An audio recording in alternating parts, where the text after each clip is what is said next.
kapag ikay minamahal ng tapat.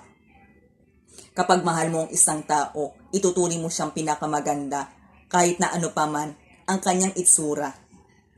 Kapag meron siyang natatanging galing, kahit pa ito'y kaunti, lagi mo siyang handang ipagmalaki.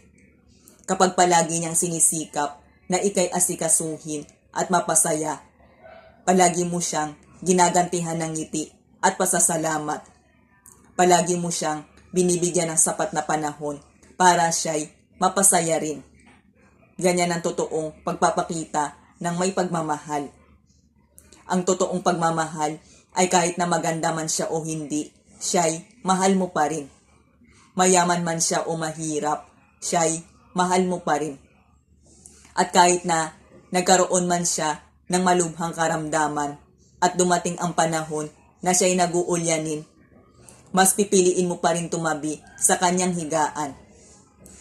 Dahil ang totoong pagmamahal ay marunong itong magtiis, marunong itong magtiyaga, marunong itong tumingin ng tunay na kagandahan, marunong itong tumanaw ng utang na loob, marunong itong magpakita, magpadama ng katapatan, ng tamang kabaitan.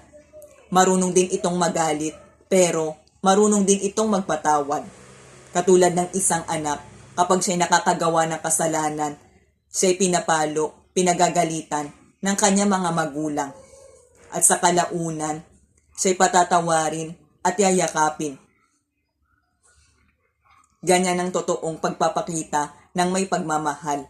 At kapag ikay nakatagpo ng taong ganito, huwag ka nang maiinggit pa, malulungkot. Ituri mo na ikaw ay isa na sa pinakamapalad. At huwag ka nang maghahanap pa ng iba nang masigit pa sa kanya. Kundi bagkus, piliin mong mahalin siya ng buong puso.